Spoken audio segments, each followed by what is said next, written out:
የቤቶች ድራማ ተዋናዮች በጣም ከፍተኛ ደስታና ክብረ በዓል እያከበሩ ሳለ አንድ ነገር ስክሪን ላይ አይቶ ማስታወሻ ለማድረግ ወደዱ። ውስጣቸውም እያነባ ቆሙ። ሰብሌ ተፈራ የምንጊዜም የማትረሳ የቤቶች ፈርጧ። ሰላም ጤና ይስጥልን ውድ የቻናሌ ተከታታዮች፣ ሚኪ ነኝ ከሚኪ ታቦር ኢንፎ። ለዚህ ቁም ነገር አዘል ቻናል አዲስ ከሆናችሁ ሰብስክራይብ በማድረግ ቤተሰብ ይሁኑ። በዚሁ ቻናል በዋናነት የምትተላለፉት ወቅታዊና ታማኝ እንዲሁም ሚዛናዊ መረጃዎች ስለሆኑ ሰብስክራይብ ስታደርጉ ደወል ምልክቷን ወይም ኖቲፊኬሽን ቤሏን ክፍት ያድርጉ። ያን ሲያደርጉ ወዲያውኑ የሚለቀቁት መረጃዎች ለእናንተ ይደርሳሉ። ይህንን ቪዲዮ ስጨርሱ ላይክ፣ ሼር እና ኮመንት በማድረግም ላልሰሙት እንድዳረስ ያድርጉ። እስከ መጨረሻው እንድታደምጡኝ በትህትና ጠይቃለሁ። በኢትዮጵያ ቴሌቪዥን መስኮት አይረሴና በጣም ደግሞ ተወዳጅ ከሆኑት ፕሮግራሞች መካከል በሕዝብ ዘንድ በከፍተኛ ሁኔታ የተለያዩ ድራማዎች ተከስተው ይሆናል። እንደ ቤተሰብ አካል እውነትም ቤቶች ስምን መልአክ ያወጣል እንደማለትም በርካቶቹም ሀሳባቸውን ሲገልጹ ተስተውሏል።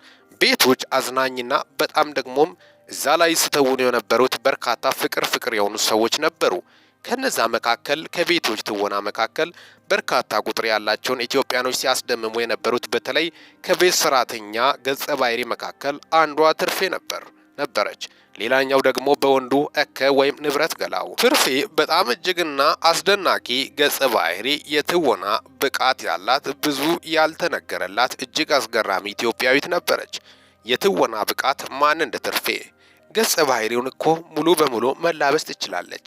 ገና በለጋ እድሜዋ አሮጊት መስላ የምትተውን በለጋ እድሜዋ ደግሞ አልፋም ደግሞ ብዙ ትወና ብቃቶችን ከተሜነትን ባላገርነትን በጣም በሚደንቅ ሁኔታ መተወን የምትችል ድንቅ ኢትዮጵያዊት እንቁ ነበረች። ትርፌ ፈርጧ ሰብሌ ተፈራ እውነተኛ ስሟ።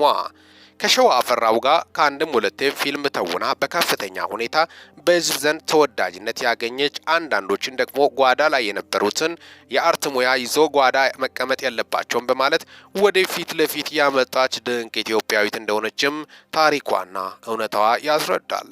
ታዲያስ ትርፌ አልፎም በቤቶች ድራማ በከፍተኛ ሁኔታ በሕዝብ ዘንድ ከፍተኛ ተወዳጅነት ያገኘች፣ በተለይ የትርፌን ገጸ ባህሪ በመላበስ እጅግ አስደንቃለች አርቲስት ሰብሌ ተፈራ። ታዲያ በጣም አሳዛኝና አስደንጋጭ ክስተት በመሃል በመዲናችን አዲስ አበባ ተሰማ። በርካታ ቁጥር ያላቸው ኢትዮጵያኖችም መርዶ ሆነባቸው። ምክንያቱም በቴሌቪዥን መስኮት ከዳር እስከ ዳር ኢትዮጵያውያን የሉም ማለት ይቻላል። እሷን የማያውቁት የሉም ማለት ይቻላል። ትርፌ በብቃቷ በርካቶችን ስታስደምም ስታስቅ የነበረችው፣ ፈገግታ የራቀውን በኑሮ በተለያዩ ሀሳብ ውስጥ ያለውን ኢትዮጵያዊ ከስራ ደክሞ ወደ ቤት ስገባ ከተለያዩ ጉዳዮች ስገቡ እሷን ልክ ሲያዩ ፈገግ ይላሉ፣ ችግሮቻቸውን ይረሳሉ።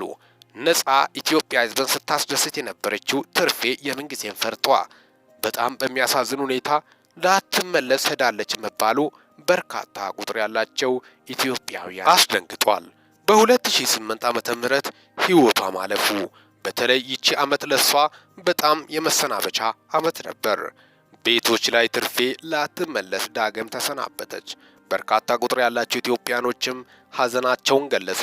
የጥበብ ሰዎች እየያሉ ምክንያቱም የሷ ብቃት የሷ ውለታ አይረሳም። ከሰው ጋር የነበራት መግባባት፣ በተለይ ሰው ጋር ትግባባለች፣ ፍቅር አላት፣ ታላቅ ደግሞ አክብሮት አላት፣ ሰውን አትንቅም፣ በጣም ትሁት ናት፣ ደግና የዋህ። ይህ ደግሞ ስላረፈች ሳይሆን እውነተኛ ማንነቷ እንደሆነ በርካቶቹ ይገልጻሉ። ደግሞም ጥበብን እንዴት ራሷን እንዴት ወደ ትልቅ ደረጃ ማብቃት እንደምትችልበት መንገዶችን ታውቃለች። ለጥበብና ለአርት የተሰጠች ነበረች። እነ ጥላሁን ጉጉሳ እነ ንብረት ገላው ከፍተኛ ሀዘን ውጧቸው ነበር። የእሷ ህልፈት በርካታ ቁጥር ያላቸው የቤቶች ድራማ በተለይ እነ አዛሉ ገጸ ባህሪ ነበዛቢ የነተለያዩ ገጸ ባህሪ ላይ ነሜላት የተላበሱት በጣም በከፍተኛ ሀዘን ነበር በሳቱ ቀብር ስነ ስርዓት ወይም ሽኝት ያደረጉት። እጅግ አዛዛኝ በርካታ ቁጥር ያላቸው ኢትዮጵያኖች በሳቱ ሀዘን ውጧቸው ነበር። የጥበቧ ፈርጥ ላትመለስ ማሸለቧ እጅግ አሳዛኝ ነው። በተለይ አሽከርክር ረጋ ብለ የሚል መሪ በርካታ ቁጥር ያላቸው ኢትዮጵያኖች ይሰሙታል እንጂ ተግባራዊ አያደርጉም። መኪና የሰውን ህይወት ይቀጥፋል። የትርፌ ህይወትም በእንዲህ መልኩ ነበር። በመኪና አደጋ ነበር ህይወቷ ያለፈው። እኛ ሀገር የተለመደው መኪና ሰርቪስ አስደርጋል ወይ ቦሎ አስለጥፋል ወይ ሲባል አይ እነሱ ከቅጣት ለማምለጥ እንጂ አብዛኛው ሹፌር ለህዝብ እንደገና ደግሞም እንደ ህዝብም እንደ ሀገር ያለን ችግር ነው። መኪና ቁጥር ጥቂት ነው ያለን፣ ግን አደጋው የከፋ ነው። ለምን ይሆናል? ባደጉት ሀገራት እኮ የመኪና አደጋ በጣም በጥቂቱ ነው፣ ድንገት ከስንቴ አንዴ። እኛ ሀገር ግን በጣም በሚያሳዝን ሁኔታ ዘግናኝ የሆኑት የመኪና አደጋዎች ናቸው የሚከሰቱት። ጥንቃቄ የለም። ቶሎ ለመድረስ ነው የምናስበው። ሁላችንም ቢሆን ችግራችን ይህ ነው። ይህን መቅረፍ አለብን። ከዚያ ወዲህ ስንት አለፈ፣ ህይወቱ አለፈ። ልክ የበርካቶችን ህይወት የቀጠፈው መኪና አደጋ ትርፌም ጋር መጥቶ ምረት አልሰጣትም። ሰብሌ ላትመለስ አሸለበች። በርካታ ቁጥር ያላቸው ኢትዮጵያኖች ሀዘን ውጧቸው እስከ ዛሬ ቤቶች ስመጣ ልባቸው ይሰበራል። ትርፌ የሌለችበት ድራማ ራሱ ድራማ አይመስልም። ጥላሁን ጉጉሳ ከሌለም ድራማ አይመስልም። እነ ንብረት ገላው ከሌሉ ድራማውም ድራማ አይመስልም። እነ ዛሉ በርካቶች በዚሁ የቤቶች ድራማ የረሴው አርቲስት ሰብለ የተፈራ የክብር መታሰቢያ ተደርጎላታል። በአድዋ ድል መታሰቢያ ሙዚየም የቤቶች ድራማ 13ኛ ዓመት ልዩ ክብረ በዓል ላይ ለቀድሞዋ የድራማው ተዋናይ አርቲስት ሰብለ የተፈራ ወይም ትርፌ የክብርና መታሰቢያ ፕሮግራም ተካሂዷል። በዚሁ ፕሮግራም ላይ ነው እንግዲህ እነ ጥላሁን ዳግም ፈገግታ ላይ ያሉ ሀዘን የገጠማቸው። ልክ ስክሪኑ ላይ እሷ ስትመጣ በርካታ ቁጥር ያላቸው ኢትዮጵያኖች አነቡ ከዳር እስከ ዳር። በጣም ታሳዝናለች። በርካታ ቁጥር ያላቸው ኢትዮጵያኖችን በጣም በሚያሳዝን ሁኔታ እንባ ያራጨ።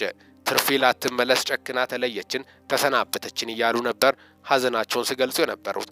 ሞት ጨካኝ ነው። ሞት አይምርም፣ ምሕረት አይሰጥም። በተለይ ደግሞ የመኪና አደጋ በጣም ጥንቃቄ ሊደረግ የሚገባ ነው። አንዴ ነፍስ ጋራጅ የለችም። ከወጣ ወጣ ነው። ነፍስ ካመለጠ አመለጠ ነው። እጅግ አሳዛኝና ልብ ሰባሪ ነው። የትርፌ ህልፈትን በማስመልከት አሟሟቷ መንገድ በርካታ ቁጥር ያላቸው ኢትዮጵያኖችን እንባ ያራጨና ያሳዘነ ክስተት ነበር። በቤቶች መስኮት ዳግም በርካታ ቁጥር ያላቸው ኢትዮጵያኖችን ያሳዘነና እንባ ያራጨ ክስተትን በማስመልከትም ነው ዕለታዊ መረጃዎች ሊደመጡ የሚገቡ መረጃዎችን በማስመልከት የሰብሌ ጉዳይ በማስመልከት የትርፌ ህልፈት እጅግ አሳዛኝና አስደንጋጭ ነው። በርካታ ቁጥር ያላቸው ኢትዮጵያኖች ከዳር እስከ ዳር ሀዘናቸውን ሲገልጹ ነበር። ከዛ ወዲህ የተለያዩ ገጸ ባህሪዎች ተቀይሯል። በተለይ በርካታ ቁጥር ያላቸው ተወዳጅ የሆኑት እነ አዛሉ እነ ሜላት አርጋ ሌላ ፊልም ላይም እየተሳተፈች ነው። የተለያዩ እነ ይበይን አይነቶች ከዛ ፊልም መውጣታቸውም በርካቶችን ደግሞ ትንሽ ከበፊቱ የነበረውን አቋማቸው እንዲቀንስ አድርጓል። አሁንም ተወዳጅነቱን ቀጥሏል። እና አርቲስት ጥላሁን ጉጉሳ እስካለ ድረስ እነ ንብረት ገላው መውጣታቸው ደግሞ በርካቶቹም ያን ያህል ደስ እንዳላላቸው ነው። ምክንያቱም እነ ንብረት ገላው ሲኖሩ ፊልሙ በጣም ድራማው ሲትኮም ድራማው በጣም በከፍተኛ ሁኔታ ተወዳጅነት ያገኝ ነበረ። አሁንም ይቀጥሉበት፣ በርትቶ ይቀጥሉ ማለት ነው። በርካታ ቁጥር ያላቸው ኢትዮጵያኖች ሀሳባቸውን የገለጹ ያሉት በዚሁ መታሰቢያ ላይ የትርፌን ጉዳይ በማስመልከት ሰብለ ተወዳጅ ነች። እስከዛሬም በዛው ሙያ ትቀጥል ነበረ። በርካቶችን እያዝናናች ትቀጥል ነበረ። ሞት ጨካኝ ነው። ስለዚህ መልካሙን ነገር ሰርተን እንለፍ። ተዘጋጅተን በመልካም ነገር ፈጣሪያችንን አክብረን እንለፍ። ምድር ላይ ሁሉ ነገር አጭር ነው፣ ክፉ አንሆን በማለትም ነው በርካቶችን መልእክታቸውን ያስተላለፉት። ነፍስ ይማርልን። ዳግም የትርፌ መታሰቢያን በማስመልከት ነው ለእናንተ ይዤላችሁ መጣሁት። ሚኪታ ቦረንፎ ሰብስክራይብ በማድረግ ወቅታዊና ሚዛናዊ መረጃ አገኙ። ሰላም ቆዩልኝ።